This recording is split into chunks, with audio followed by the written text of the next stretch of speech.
Memang Memang sih di barista. merencanakan keuangan itu memang nggak menjamin kita kaya raya tuh Iya enggak iya gitu ya, iya. tapi paling tidak kita bisa konsisten dan membangun money habit yang baik.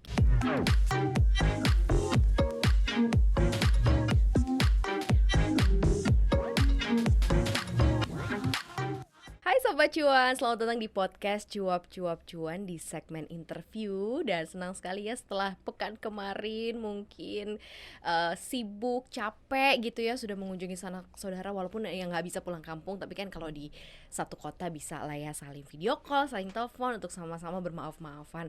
Saya juga minta maaf ya, mohon maaf lahir batin ya Sobat Cuan ya. Tapi tenang, maaf lahir batin saya selalu dilandasi oleh topik yang menarik pastinya, karena kan kita akan interview dan ngobrol serta membantu Sobat Cuan financial check up juga. Apa-apa saja yang sudah Sobat Cuan lakukan selama seminggu kemarin. Lebarannya cuma 2 hari nih, 13 sama 14. 15 kemana, belanja apa di mall, 16 jajan apa, sebelumnya ngapain aja. Nah itu sudah pasti Bang hambur-hamburkan banyak duit dan banyak materi. Lebarannya cuma 2 hari kok tabungannya hilangnya setengah gitu atau seperempat gitu. Apakah ini sudah dialami oleh Sobat Cuan? Jangan khawatir gitu ya. Sudah hadir di sini ahlinya akan membantu Sobat Cuan. Datang loh ke studio Cuap-Cuap Cuan. Makanya senang banget nih ada Mbak Rista di sini sudah hadir dari Financialku. Hai Mbak. Hai Mbak Maria, hai Sobat Cuan. Sobat Cuan yang selalu memikirkan cuan, apakah tetap cuan nih ya setelah Hari Raya Idul Fitri ya? Betul sekali. Apakah wajahnya tetap memancarkan kecuanan gitu ya? Harusnya nih, karena kan Lebarannya nggak boleh kemana-mana. Betul. Nggak boleh kemana-mana, nggak boleh mudik gitu. Harusnya lebih bagus nggak sih keuangan dompetnya ini, Mbak Rista, menurut Mbak Rista? Ini langsung ditanya sama Mbak Maria gitu ya. Karena Sobat Cuan udah mulai ngeri-ngeri sedap keuangannya. Tadi di awal ngeri-ngeri sedap. Soalnya tadi Mbak Maria udah info di awal gitu, Sobat Cuan Lebarannya 2 hari, belanjanya kemana aja gitu ya. Uangnya apa kabar? Halo. Iya. Jangan-jangan dibuka udah nggak ada, ATM-nya udah keluar terus nih. Rencananya kan ngambil duit cash, ditaruh di dompet, udah striknya pakai itu aja. Tapi ternyata masih gesek juga, belanja online masih transfer juga kan. Oke. Gimana nih Mbak Rista? Oke, kalau ditanya nih gitu ya, bagaimana dengan keuangannya, coba dicek dulu deh Sobat Cuan gitu ya. Coba dicek-cek lagi, masih ada nggak sisa-sisanya gitu. Jangan-jangan udah tak bersisa gitu ya. Nah, buat Sobat Cuan sama Mbak Maria nih gitu, kalau ngomongin tentang keuangan setelah Lebaran usai gitu ya, hawanya tuh masih, kok udah ngomongin duit lagi sih, kan masih happy. Kalau udah ngomongin duit nanti nggak happy loh. Ya soalnya masih sisa setengah bulan lagi ya, mau hidup gimana makannya pagi siang sore mie instan. Oke, nah jadi buat Sobat Cuan, coba nih dicek lagi ya kondisi keuangannya. Kenapa? Betul kata Mbak Maria tadi, Lebarannya cuma 2 hari. Jangka waktu sampai gajian lagi tuh masih panjang banget Sobat Cuan. Bener. Ya, uangnya masih ada atau enggak? Yuk, 1, dicek-cek lagi, namanya di checklist. Masih ada sisa berapa di rekening? Oke, utang-utang nambah atau enggak? Nambah utang? Kan kemarin baru dapat THR. Harusnya ngurangin utang dong harusnya ya. Jangan salah, karena kadang-kadang orang berbicara udahlah gampang, nanti masih dapat rezeki lagi, buat bayar utangnya tunda aja dulu, bayar aja dulu yang ada gitu ya. Yang penting happy-happy dulu saat Lebaran, terlihat lux gitu ya, terlihat mewah, terlihat ada, walaupun Lebarannya secara virtual. Tapi kan demi diakui di sosial media itu penting banget Mbak Maria, Sobat Cuan, betul nggak? Iya benar. Mungkin agak meledak karena nggak bisa berkunjung, jadi harus ngirim-ngirim hampers ya. Hampersnya juga harus yang eksklusif gitu ya. Betul. Harus yang mahal, terus ngirimnya ke banyak orang ya, boros juga sih. Boros juga gitu. Sebenarnya gini, betul kata Mbak Maria tadi, kan kita udah 2 tahun ini kita nggak mudik gitu ya, Lebaran juga nggak kumpul dengan sanak saudara. Idealnya sih gitu ya, banyak dana yang sebenarnya bisa di saving dari awal gitu ya, bisa dimasukin ke dana darurat, bisa buat investasi nih Sobat Cuan ya kan, bisa juga untuk tabungan, untuk dana pendidikan anak gitu, banyak banget. Tapi faktanya masih banyak sekali di luar sana gitu ya, ternyata keuangannya juga jadi nggak ada. Malah kelar sekalian, habis sekalian. Apalagi dengan kondisi saat ini ya, kalau tahun yang lalu Lebaran itu kan nggak dapat THR nih Mbak. Ada yang dapat THR, ada yang dicicil, ada yang sama sekali nggak dapat gitu ya. Nah tapi kalau untuk tahun 2021 ini THR berdekatan dengan gajian. Bener banget itu. Jadi kayak dapat 2 kali ya. Kayak dapat durian runtuh nih gitu Sobat Cuan ya. Nah biasanya nih kita tuh jadi euforia. Oke, uang banyak nih. Mhm. Biasanya kita alirannya Doraemon, langsung mau ini mau itu banyak Mhm. sekali Iya. gitu ya. Langsung nyanyi nih aku sobat cuan gitu ya. Aku ingin begini, Iya aku ingin kan? begitu ya. Aku ingin ini, ingin itu. Kenapa? Karena tahun kemarin nggak kebeli Mhm, mhm, gitu. mhm. Jadi akhirnya karena tidak dilakukan perencanaan keuangan dengan tepat, ya udahlah. Akhirnya maklum lah. Kan tahun kemarin nggak jajan, tahun kemarin nggak beli lipstik, tahun Oke. kemarin nggak beli baju. Oke. Tahun sekarang dong. Heeh. Paling enggak udah mulai longgar kan, masih bisa ketemu orang walaupun Mm-mm. tetap harus pakai masker Tapi gitu kan ya. berarti nggak apa-apa juga kan ya? Nggak apa-apa juga. Mhm, Ya, jadi nggak apa-apa juga untuk kita belanja karena tadi hidup ini hanya satu kali. mhm, Waktunya mhm. untuk Tapi kan Lebaran dinikmatin. bisa oh ya, Lebaran tahun depan kan bisa ketemu lagi kan yang mudah-mudahan Yes, Lebaran tahun depan. betul. Boleh dipakai, tapi berapa nih kapasitas yang bisa digunakan ya untuk kita belanja-belanja tadi? Mhm. Gitu. Kenapa? Karena COVID ini belum tahu sampai kapan nih Mbak Maria Sobat Cuan Oke. selesainya. Nah kalau dilihat Gitu. dari tren sendiri Mbak Rista, sebenarnya ada pergeseran nggak sih? Kan kalau dulu memang orang-orang menghabiskan uang THR atau uang yang didapatkan memang untuk hari raya ya di hari raya itu, jadi geblok semuanya deh. Entah deh yang nggak pernah beli barang-barang apa yang ditaruh pajangan-pajangan rumah, beli pajang-pajangan rumah gitu kan.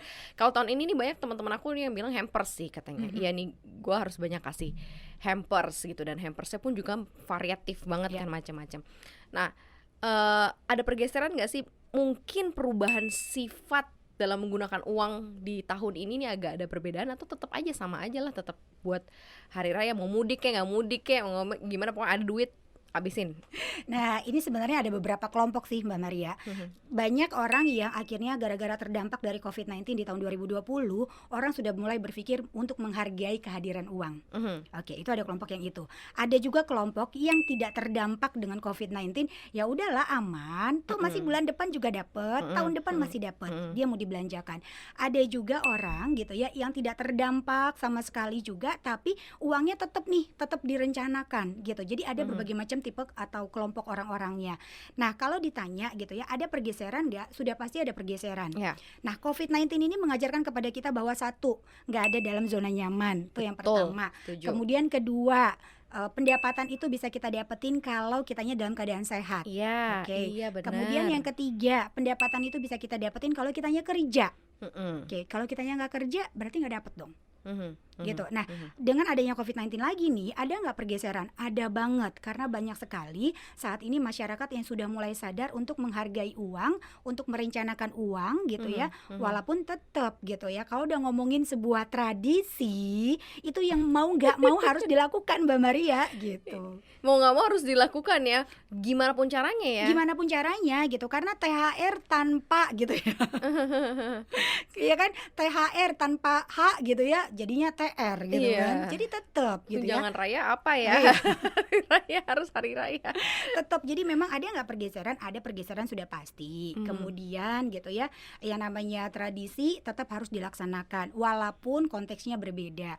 Kalau saat ini tradisinya kita nggak bisa mudik gitu ya, tapi kan tetap harus secara virtual, dan itu juga menggunakan wifi gitu ya, menggunakan kuota, harus ada spare budgetnya juga ya gitu. Kemudian kita untuk berbagi, ya tahun kemarin kita nggak sempat berbagi, ya udahlah di sini saat ini ada rezekinya, waktunya kita untuk berbagi ke sanak saudara, kolega, teman gitu ya, bahkan orang yang nggak mampu sekalipun, nggak masalah juga gitu. Tapi balik lagi, sesuai budget. Kalau nggak sesuai budget, makanya temanya hari ini gitu ya, masih aman nggak keuangannya setelah Lebaran gitu.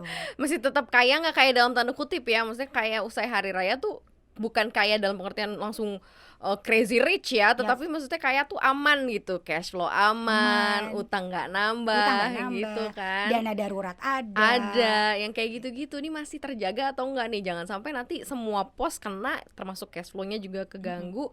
Jangan sampai juga utang keganggu kan, utang keganggu, terus ditambah lagi sama investasi, jangan-jangan juga jangan-jangan investasi juga dicairin demi gitu. hari Gimana raya. mau cuan ya sobat cuan ya.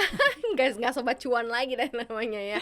Tapi ini menarik sih sebenarnya. Kalau seandainya udah sampai ke palang misalnya, ya udah nih hari raya udah selesai, ya udah nggak ada gitu duitnya. Oke. Ini harus gimana? Maksudnya emang duit THR-nya udah nggak ada, duit gaji tinggal tipis-tipis, sisa hidup menyambung sampai ketemu tanggal 25 atau 28 gitu ya.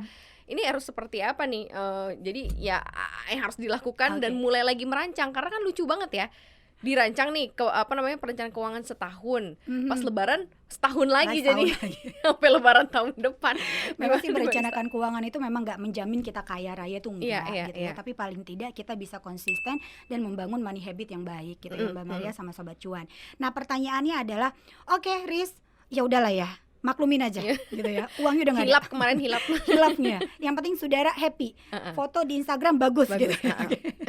Gimana nih caranya? Oke, yang pertama mesti kita lakukan adalah coba kita checklist lagi gitu ya. Kira-kira kebutuhan sisa bulan depan gitu ya, sisa bulan ini sampai kita gajian lagi, kebutuhannya apa aja?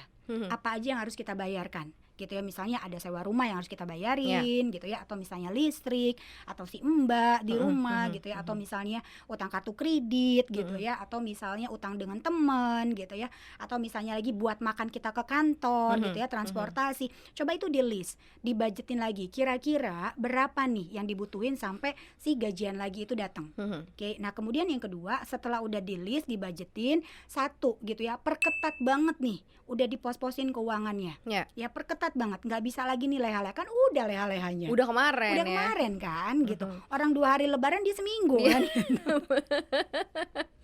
gitu ya, diperketat lagi. Nah kemudian kalau misalnya memang ternyata aduh udah dibuat list, di budgeting, ternyata masih nggak cukup nih sampai akhir bulan. Oke, dunia belum berakhir Sobat Cuan ya kan. Coba kamu punya kemampuan apa, value apa yang ada dalam diri kamu, lihat peluang untuk nambah pendapatan gitu. Coba Sobat Cuan yang udah paham banget dengan investasi, kan banyak tuh masyarakat di luar sana yang belum paham investasi. Coba bisa jadi influencer gitu ya, bisa ngajarin tetangga, temen yang uangnya masih banyak THR-nya kan dari situ bisa dapat percentage kan.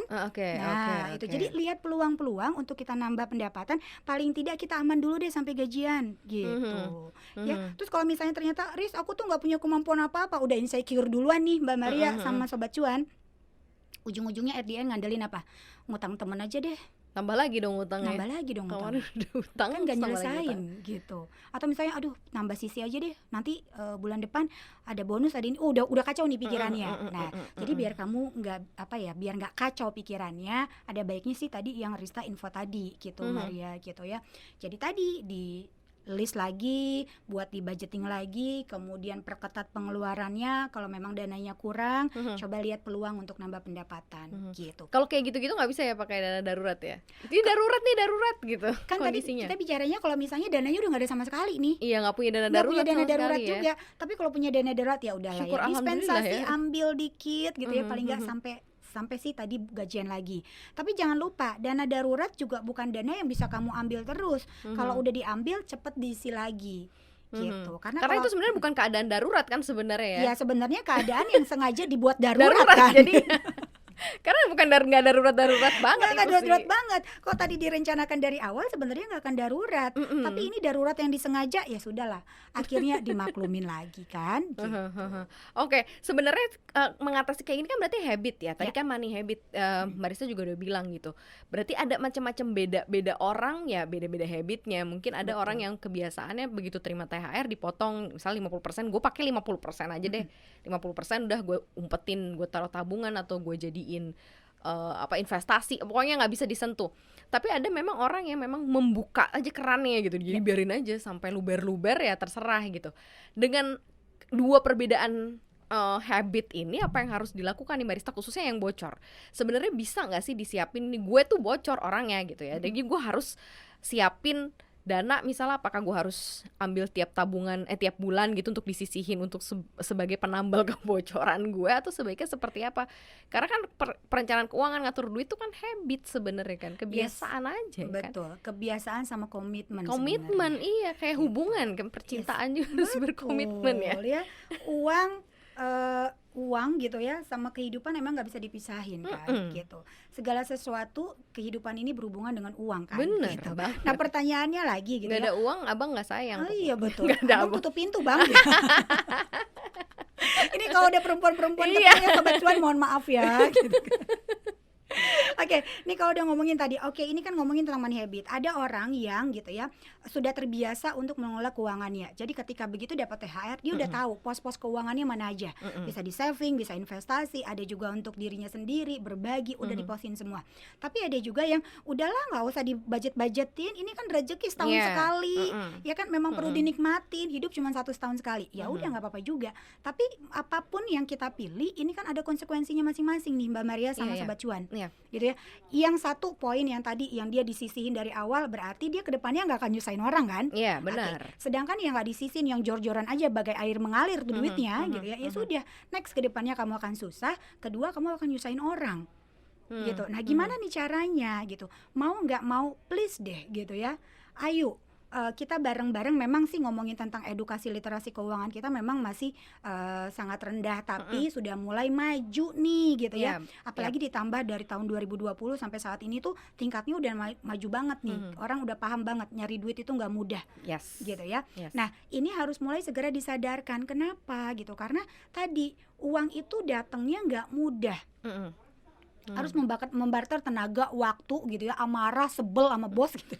Semuanya harus ya capek kan? lah. Capek apalagi lah, sekarang gitu. harus bener-bener against the virus ya. Harus jalan ninjanya tuh harus ngelawan virus corona, bayangin. Harus kerja juga gitu. Jadi harus yuk segera sadar deh gitu ya. Segera sadar, yuk lakukan perencanaan keuangan pelan-pelan aja, step by step. Nggak harus yang perfect banget, itu enggak. Paling tidak ketika nanti yang tadi masih bocor gitu ya, yuk dibudgetin.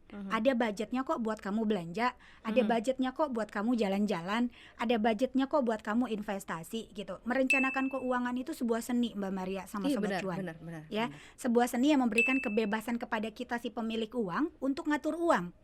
Tapi justru karena dibebasin itu, bukan kita yang ngatur uang. Iya, benar. Nah, dalam konteks kebebasannya harus sesuai dengan tujuannya. Rata-rata ketika kita jor-joran dengan duit karena kita nggak tahu tujuan hidupnya mau ngapain. Jangan Sobat Cuan nggak tahu nih mau tujuan hidupnya. Karena memang setiap kali kita ngatur duit kan harus ada nih ya perencanaan jangka pendek, menengah, jangka panjang gitu kan. Jadi kita benar-benar terarah ke situ. Kalau enggak ya kayak gini ya bisa habis aja gitu di hari raya. Nah, kemudian habitnya lagi mungkin gitu ya, yang kelompok A tadi yang dapat duit kemudian di saving karena memang pola asuh dari keluarganya udah terbiasa nih Mbak. Gitu, atau ada pengalaman-pengalaman pribadi yang membuat dia akhirnya aku harus menghargai duit. Gitu. Nah, bukan juga yang kelompok yang ngabis-ngabisin duit atau jor-joran dengan duit ini bukan dengan berarti di pola asuh yang tidak baik, bukan gitu ya. Cuman gitu ya, habit pengaturan keuangan yang menjadi contoh atau role model buat dia mungkin kebanyakan seperti itu. Gitu. Bisa dirubah nggak sih kalau yang kayak gitu? Bisa dirubah, bisa banget. Yang penting ada kemauan untuk merubah. Mau nggak ya? Permasalahannya mau atau nggak berubah. Gitu. Yang bikin sulit sebenarnya apa sih? Karena kan kadang memang setiap uang jatuh ke tangan yang berbeda, hasilnya kan akan berbeda. Betul. Tapi ada banyak orang yang selalu merasa bahwa uang itu ya buat kredit hidup gue lah. Jadi misalnya kayak gue udah capek kerja, masa terus gue mau nikmatin hidup gue, ya boleh lah gue punya gadget baru, padahal gadget yang sebelumnya juga masih belum rusak, masih fine-fine aja. Atau misalnya boleh lah gue nyenang-nyenangin diri gue, misalnya jalan-jalan ke luar negeri atau apapun lah ya, whatever. Tapi selalu di atas namakan kredit gitu, as a credit karena hasil jeripayah gue. Menghargai kerja keras gitu ya. Iya, kan udah capek-capek, masa nggak boleh juga sih, masa harus diatur-atur juga sih? Ribet banget gitu ini. Boleh banget gitu. Makanya dalam perencanaan keuangan itu diatur juga, ada budget untuk kamu jalan, ada budget untuk hiburan, ada budget untuk pengeluaran pribadi itu ada. Jadi kalau misalnya ada perkataan bahwa merencanakan keuangan kok aku jadi nggak bebas, nggak bisa ngapa-ngapain, berarti ada yang salah dengan perencanaan keuangannya. Iya ya. Padahal sebenarnya kalau dilihat dari persentasenya nih, ingetin lagi nih Mbak Rista, dari persentasenya sebenarnya berapa persen sih yang kita boleh pakai untuk kredit diri kita gitu ya, kesenangan diri kita. Nah, kalau misal dari presentasi itu ternyata kita ngerasa bahwa ya nggak cukup dong, kan gue belanja pribadi gue aja sebulan aja mungkin 50% dari gaji gitu. Nah ini berarti ada yang salah sebenarnya. Ada yang salah sebenarnya. Sehingga membuat ketika ada duit-duit masuk kayak THR atau bonus tuh udah jadi lewat begitu aja. Jadi gitu lewat ya? Gitu aja, betul Mbak Maria. Lama-lama ini Mbak Maria kita tukeran aja nih perencana keuangannya kayaknya. Ya, udah saya mah curhat, ini mah curhat. Iya kan, ini curhat ya gitu. Okay. Jadi sebenarnya seperti itu, dan ini sebenarnya bisa sesuatu yang bisa di switch, bisa dirubah. Kalau udah berantakan, maksudnya udah ada penyakitnya nih, udah bener-bener sakit kan financial check up nih, Yap. ternyata kalau di kesehatan ada udah kena jantung, ada gejala diabetes, ada gejala ini, wah udah ngaco lah gitu. Berantakan nih, udah berantakan banget. Taruhlah gaji kalau utang kan nggak boleh lebih dari 30%, ini udah 50% barista. Oke. Gajinya stuck di situ-situ aja, nggak nambah gitu. Cash flow udah buat bertahan tiap bulan aja, alhamdulillah tergerus bahkan kadang-kadang nggak bisa ditambah, tapi ditambah tuh kayak cuma numpang lewat, nanti diambil lagi. Nah ini kayak gimana nih, harus seperti apa nih? Oke, memang sih orang yang datang ke perencanaan keuangan itu keuangannya udah sakit. Pada saat sehat mereka nggak ingat perencana keuangan. Sama ya kan, kayak ke dokter Kayak ke kan. Kan Kalau udah lagi sakit dulu. sehat kan, nggak akan datang ke dokter. Iya, Tapi kalau bener-bener. dok mulai pusing nih dok, ada apa bu? Baru kan datang ke Iya, dokter. Itu juga sama dengan perencana keuangan mbak. Gitu, banyak sekali yang datang ke kita gitu ya, konsultasi misalnya. Riz, aku tuh punya income sekian, tapi utangnya banyak banget gitu. Apalagi yang anak-anak generasi sekarang ya, gitu ya, udah gaya hidupnya memang yang hedon banget gitu ya, terjebak kartu kredit, pay letter, bla bla bla gitu. Itu banyak banget. Banyak yang datang ke kita. Langkah awal adalah tadi benar dilakukan, dicek dulu mana sih sakitnya, di sebelah mana sakitnya gitu ya. Oh ternyata sakitnya itu karena utangnya lebih banyak daripada pemasukannya. Oke. Padahal sebenarnya gaya hidupnya biasa-biasa aja gitu. Nah nggak tahu nih utangnya buat apa, apakah untuk pacar, nyenengin orang tua gitu ya, atau biar dilihat oke di sosial media gitu ya, kita nggak tahu. Nah itu kita cek dulu. Nah dari situ nanti kita akan lihat kira-kira gitu ya, contoh nih misalnya utangnya banyak nih, hal yang apa yang dilakukan? Kita list semua daftar utangnya gitu ya, kemudian kita checklist gitu ya, kira-kira masih ada nggak tabungan, aset, investasi gitu ya, Barang-barang yang bisa dijual. ya betul. Oh gitu. Kalau mau Betul. jual aset sekalian Bisa ya? kita harus liquidin gitu ya. Karena ngapain punya utang banyak, aduh besok jatuh tempo nggak bisa tidur gitu. Kan repot, daripada mempertahankan aset-aset yang ada gitu. Lebih enak mana? Mempertahankan aset yang ada tapi punya utang banyak, atau menjual aset tapi utangnya segera lunas? Enak mana? Saya maunya punya aset tapi nggak punya utang. Gitu kan. Yeah. Nggak ada di pilihan itu kan. Gitu. Jadi mau nggak mau harus diliquidkin dulu nih aset-asetnya untuk nutupin si utangnya gitu. Karena nanti kalau udah terbebas dari utang gitu ya, kita ini bisa berpikir dengan jernih nih Mbak Maria sama Sobat Cuan.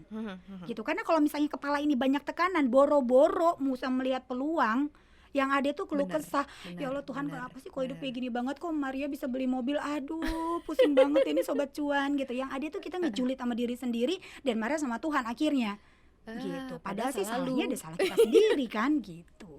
Iya ya, ini sesuatu hal yang jadi PR juga. Makanya kenapa tema ini sangat diangkat, supaya sama-sama kita financial check up gitu ya, kondisi dari keuangannya para Sobat Cuan. Nah, kalau memang misalnya nih barista, terus kemudian ya udah deh, gue udah ngirit nih, kondisi keuangan gue juga udah berantakan gitu. Nah, supaya tidak terulang lagi. Tidak terulang lagi kan berarti harus ada mungkin postur yang ditambahkan nih untuk habit-habit orang-orang yang seperti ini. Karena kan habit ini kan mungkin niatnya di awal-awal, nanti lama-lama kan namanya niat kan bisa aja kendor, berubah, terus kemudian jadi nggak apa-apa deh, udah gitu. Niatnya berubah ketika ada peluang ya. Itu dia, pemakluman gitu, kayak ngerasa kayak bisa lah nih, udahlah bisa dengan gaji bulan depan mungkin bisa. Nah, karena niatnya nggak benar-benar teguh, nggak berkomitmen tadi itu tuh Mbak Rista. Nah, supaya nggak keulang lagi, ada nggak sih postur yang harus ditambahin di perencanaan keuangan si habit ini, si orang dengan habit yang memang kebiasaan jor-joran nih? Ada banget dong gitu ya. Sobat Cuan sama Mbak Maria, kita tuh harus ingat, Lebaran itu setiap tahun selalu ada. Natal setiap tahun selalu ada. Selalu ada hari raya ya pokoknya. Selalu ada hari raya. Idul Adha selalu ada. Oke. Hari ulang tahun selalu ada. Oke. Artinya 4 perayaan ini itu sudah bisa diprediksi dari awal. Betul ya. Kalau sudah bisa diprediksi dari awal, artinya kebiasaan kita pada saat 4 kerayaan ini itu ngapain aja bisa kita budgeting dari awal sebenarnya. Gitu. Cuman masyarakat kita nggak pernah kepikiran. Kenapa? Karena oke, Lebaran nanti dapat THR, ya udah dananya dari THR aja. Gitu. Oke, misalnya mau liburan Natal, tenang aja, bonus akhir tahun. Kan ada, iya kan suka kayak gitu kan, orang-orang mikirnya gitu loh Marisa, gitu bener ya. loh. Ulang tahun, tenang aja, nanti ditraktir sama teman-teman dapat kado banyak gitu ya. Bener. Nah, jadi sebenarnya yuk Sobat Cuan, biar nggak kejadian kayak gini lagi, ini nggak berbicara buat kamu yang jor-joran atau kamu yang saving money habitnya udah bagus gitu ya. Ini buat siapapun yang mendengarkan podcast Sobat Cuan ini gitu ya. Coba deh, tadi hari-hari itu kan sebenarnya udah ada. Yuk kita budgetin dari awal. Coba di list lagi gitu ya. Kira-kira pengeluaran yang akan kamu keluarkan setiap hari raya Idul Fitri, kemudian Idul Adha, kemudian Natal sampai tahun baru, kemudian ulang tahun. Kebiasaan apa sih yang sebenarnya biasa kamu lakukan dan berapa budget yang paling tertinggi kamu keluarkan? Jadi itu ditulis tuh. Ditulis. Misalnya ulang tahun biasa traktir teman-teman habis 5 juta gitu, tulis gitu. Terus kalau hari raya Idul Fitri bisa habis setengah THR misalnya 5 juta juga tuh ditulis juga ditulis gitu ya. Semua dibajetin. Makanya dalam proses pembajetan itu ada yang pengeluaran setiap bulan, ada pengeluaran tahunan. Gitu. Nah, pengeluaran tahunan kalau kita sudah tahu bahwa lebaran aku biasanya habisnya sekian, ulang tahun sekian, Natal sekian, tahun baru sekian, yuk dibajetin dengan keuangan per bulan. Dikeluarin disisihin berarti dari awal. Jadi pada saat hari raya menjelang, dananya udah ada, THR-nya utuh. Mantep sih itu kalau kayak gitu. THR ya bisa langsung ke Sobat Cuan ya kan, bisa investasi atau bisa untuk mempercepat tujuan keuangan lainnya. Gitu. Tapi kondisinya risk uangnya tuh pas-pasan gitu. Gimana aku mempersiapin untuk perayaan-perayaan tadi, hari-hari tadi gitu. Oke, nggak apa-apa gitu ya. Tapi kan kamu masih bisa lihat peluang untuk mendapatin income. Nggak mungkin dong kamu bisa bertahan dengan misalnya let's say dengan pendapatan 10 juta aja tiap tahun, kan nggak mungkin gitu. Lihatlah saat ini tuh udah, kalau kata Dilan gini Mbak Maria, waduh seru nih ya. Dilan tuh tetangga ya siapa? Kalau kata Dilan, maaf nih tuh fansnya Dilan marah sama gua lagi ya. Ya, kalau kata Dilan nih Sobat Cuan, nahan rindu itu berat. Kalau kata kita perencana keuangan, bertahan dengan satu sumber pendapatan luar biasa beratnya. Gitu ya. Jadi dari harus satu keran melihat. berat banget ya. Betul, jadi harus melihat pendapatan-pendapatan lain. Apalagi Sobat Cuan kan, berarti kan ini pengen dapatin tambahan income dari investasi kan, makanya direncanain. Kalau misalnya saving atau investasinya hanya 1 juta berharap gitu ya, keuntungannya 5 juta ya gimana ya gitu. Modal aja cuma 1 juta, keuntungannya 5 juta. Berarti gitu. Itu sebenarnya bisa di-prepare ya, bisa di-prepare dari awal banget. Dan kalau misalnya perencanaan itu dilakukan, misalnya untuk dana-dana tadi yang perayaan-perayaan itu, hari raya itu, baiknya ditaruhnya di bentuk misalnya kayak di ATM, tabungan gitu aja yang ada kartunya, bisa diambil-ambil, atau memang dirubah gitu ya, misalnya dijadiin investasi atau mungkin disimpan di mana gitu yang nggak kelihatan gitu. Yes, jadi karena ini jangka waktunya kan hanya 1 tahun nih Mbak Maria, pendek kan gitu ya. Masukin kemana? Masukin ke instrumen-instrumen yang aman gitu ya, kemudian liquid. Kenapa? Karena ini bukan dana dingin, tapi dana yang udah kita siapin untuk sebuah perayaan-perayaan. Untuk dipakai gitu ya. Jadi masukin ke dalam, contoh nih, deposito bisa juga. Masukin, boleh nyebut ini nggak sih? Apa tuh? Boleh nyebut bentuk-bentuk investasinya nggak sih? Boleh banget ya. Oke. Misalnya ke reksadana pasar uang gitu ya, dengan return 4-5% kan itu lumayan juga.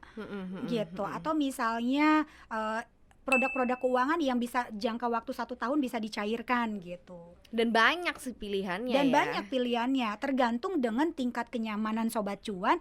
Dan jangan lupa berinvestasi itu harus kenal dulu dengan produk investasinya. Jangan sembarangan. Tak kenal maka tak sayang katanya kan. Bener sekali. Kalau saya tuh kenal duit, makanya saya sayang banget sama duit. sayang buat ngeluarin kalau nggak berguna, maksudnya gitu loh Sobat Cuan. Gitu. Jadi benar-benar harus tahu ya tujuan keuangannya seperti apa. Tadi juga semuanya harus di plan gitu ya. Kalau the power of emak-emak ada nggak nih? Kan Marisa kan sangat lekat dengan the power of emak-emak. Ada sedikit tips mungkin buat para Sobat Cuan begitu ya, agar tidak. Kalau ngomongin the power of emak-emak gitu ya Mbak ya, ada nggak tipsnya? Banyak banget. Emak-emak itu gudangnya trik and trik gitu ya. Karena harus pakai triknya ala emak-emak nih ya. Ala emak-emak nih ya. Yang pertama nih kalau kita ngomongin tentang THR tadi gitu ya. Yang pertama kan ada uang dari gaji.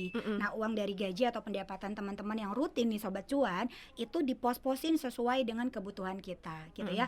Jadi pada saat membuat sistem budgeting dan pos-pos keuangan itu harus berdasarkan skala prioritasnya. Wajib, butuh dan ingin. Kewajiban dulu yang harus diutamakan, baru yang bersifat keinginan, baru yang bersifat dengan kebutuhan kita gitu. Nah, kemudian untuk dana-dana THR ini gitu ya, boleh nggak dibelanjakan? Boleh banget. Tinggal berapa sih porsinya yang sesuai dengan ya tadi menghargai kerja keras kita yang 1 tahun gitu ya. Berapa nih kira-kira? Contoh kecilnya kayak gini. Punya pendapatan misalnya THR-nya 15 juta misalnya. Oke, kamu mau berapa nih penghargaan buat diri kamu? Mau 5 juta. Kepenuhin semua nggak? Kepenuhin semua ya sudah, ambillah 5 juta gitu ya. Sedangkan 10 jutanya masukkan ke dalam pos-pos yang lain. Bisa untuk dana darurat yang sudah terpakai sebelumnya, bisa juga untuk mempersiapkan dana pendidikan anak, bisa juga untuk mempersiapkan lebaran hari raya berikutnya gitu ya. Atau bisa digunakan untuk membayar pengeluaran-pengeluaran yang bersifatnya bayarnya tahunan kalau nggak disiapin yang per bulan gitu Mbak Maria. Oke. Ini adalah salah satu tips and trick dari the power of emak-emak. Emang kadang-kadang kita harus berpikir ke situ sih ya, karena mama tuh bisa multitasking ya, berpikirnya macam-macam ya. Multitasking gitu. Kadang-kadang emak ini uangnya belum ada aja udah dihitung. Udah itulah jagonya ya.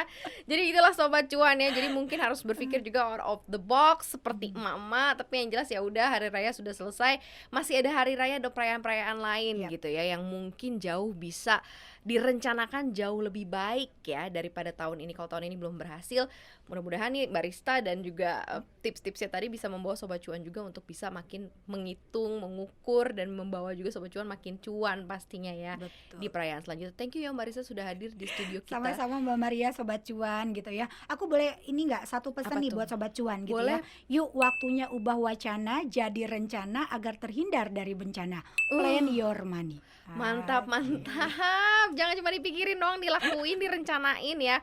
Karena kita nggak tahu bencana ya. Kayak COVID-19 ini kan juga bencana buat semuanya sebenarnya yang kena ya dan terdampak. Kalau misalnya perencanaan keuangan kita lebih baik, pasti akan jauh lebih terhindar dari itu ya. Minimal bisa survive ya Mbak. Betul. Karena di kondisi seperti ini nih Mbak Maria, aku nambahin lagi, bukan orang yang banyak duitnya segala macam yang bertahan gitu ya, tapi orang yang segera melakukan perubahan atas situasi yang terjadi. Benar gitu. Benar banget. Thank you banget sekali lagi sudah hadir di Cuap-Cuap Cuan ya Mbak Rista. Jangan bosan-bosan. Enggak bosan. Kita akan tema menarik-menarik lainnya mungkin akan kita bahas juga. Dan terima kasih ya Sobat Cuan sudah mendengarkan melalui podcast kita di Spotify, kemudian juga di Apple Podcast dan Google Podcast. Kita juga hadir di YouTube ya, di Cuap-Cuap Cuan di YouTube channel kita. Untuk juga selalu di subscribe, dilihat juga di situ supaya tahu keseruan di studio Cuap-Cuap Cuan. Jangan lupa juga follow Instagram kita di @cuap_cuan untuk juga bisa mendapatkan informasi menarik seputar dunia investasi dan juga pastinya ya program-program Cuap-Cuap Cuan. Dan satu lagi, kita ada kelas cuan. Nah, kali ini kerjasamanya sangat menarik karena akan membawa kilau emas sampai ke rumah Anda. Penasaran? Pastikan ya seperti apa untuk bisa mendapatkan cuan-cuan berikutnya dari Cuap-Cuap Cuan. Thank you ya sudah menyaksikan Cuap-Cuap Cuan. Maria pamit, Marista juga pamit. Dadah, sampai jumpa.